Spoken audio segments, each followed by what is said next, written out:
माझा जन्मसिद्ध हक्क आहे, स्वराज्य हा माझा जन्मसिद्ध हक्क आहे आणि तो मी मिळवणारच, अशी सिंह गर्जना करून इंग्रज सरकारला हादरवून टाकणारे थोर देशभक्त म्हणजे बाळ गंगाधर टिळक. सूर्याप्रमाणे तेज दिसणारे व्यासपीठ, सूर्याप्रमाणे तेज दिसणारे व्यासपीठ, चंद्राप्रमाणे शीतल छाया देणारे परीक्षक आणि चांदण्याप्रमाणे चमकणाऱ्या माझ्या विद्यार्थी मित्रांनो, मी संकेत पंडित पाटील. भारताचा इतिहास या नावाशिवाय अधुरा आहे, भारताचा इतिहास या नावाशिवाय अधुरा आहे.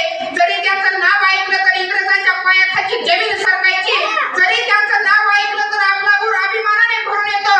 ते थोर व्यक्तिमत्व म्हणजे बाळ गंगाधर टिळक, ते थोर व्यक्तिमत्व म्हणजे बाळ गंगाधर टिळक.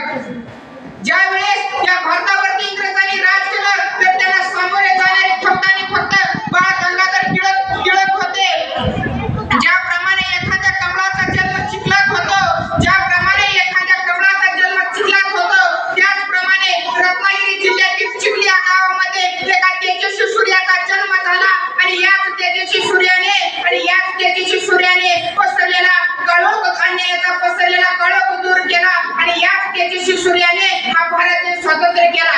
मित्रांनो, एकेकाळी लोकमान्य टिळक हे शाळेमध्ये जात होते आणि एके दिवशी मुलांनी शेंगा खाऊन शेंगाची टरपाल खाली टाकली होती. थोड्याच वेळामध्ये गुरुजी वर्गात येतात आणि गुरुजी हे सर्व कृती पाहून गुरुजी मुलांना प्रश्न विचारतात, शेंगाची टरपाले कोणी टाकली आहे? त्यावेळेस कोणाच्या तोंडून एक शब्द बाहेर पडत नाही. पहिल्या बेंचवरती बसलेल्या लोकमान्य टिळकांना हा प्रश्न विचारला जातो. त्यावेळेस टिळक म्हणतात, चुगली सांगणं हे आपल्या रक्तात नाही. गुरुजींची तळपायाच्या मस्तकाला जाते. शिक्षा म्हणून गुरुजी लोकमान्य टिळकांना शेंगाची टरपाली उचलायला सांगतात, परंतु लोकमान्य टिळक म्हणतात, सर मी शेंगा खाल्ल्या नाहीत ना, तर मी टरपाली उचलणार नाही, असा त्यांचा कटाक्ष होता. लोकमान्य टिळकांना लहानपणापासूनच अन्यायाविरुद्ध चिड होती. ते कायम अन्यायाच्या विरुद्ध राहत होते. ही सर्व कृती पाहून आपल्या लक्षात येते की हा बाळ पुढे जाऊन सर्वांचा बाप नक्कीच होणार आणि ते तसंच झालं. लोकमान्य टिळक हे भारतीय स्वातंत्र्य लढ्यामध्ये एक झालवादी नेते होते. झालवादी नेते म्हणजे मोडेल परंतु वागणार नाही. छत्रपती शिवाजी महाराजांच्या विचाराचा प्रभाव त्यांच्यावरती होता.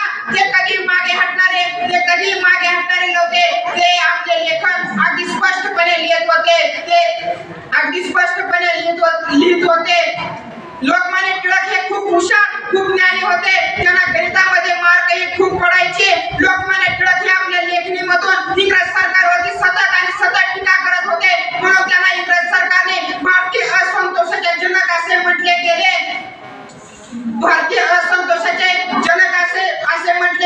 लोकमान्य टिळकांनी केसरी व मराठा ही दोन वृत्तपत्रे सुरू केली आणि त्यामधून लोकजागृतीचे काम सुरू केले. परंतु हे इंग्रज सरकारला सहन झाले नाही. म्हणून त्यांनी लोकमान्य टिळकांना जेलमध्ये टाकले. परंतु मैं झुकेगा नहीं साला असं म्हणत लोकमान्य टिळकांनी कायम स्वरूपी आपले प्रयत्न सुरू ठेवले. कोणाच्या तरी विचाराला धार असते, कोणाच्या तरी तलवारीला धार असते, कोणाच्या तरी लेखणीला धार असते, कोणाच्या तरी नजरेला धार असते, पण ज्याच्या विचाराला आणि ज्याच्या लेखणीला धार होती ते होते लोकमान्य टिळक. मित्रांनो, लोकमान्य टिळकांनी कधी हार न मानता, कधी पाठीमागे वळून न बघता आपले प्रयत्न कायम स्वरूपी चालू ठेवले. लोकमान्य टिळकांनी गणेश उत्सव आणि शिवजयंती हे दोन उत्सव घेण्यास सुरुवात केली. कारण भारतातील लोक एकत्रित येतील, त्यांच्या विचारांची देवाण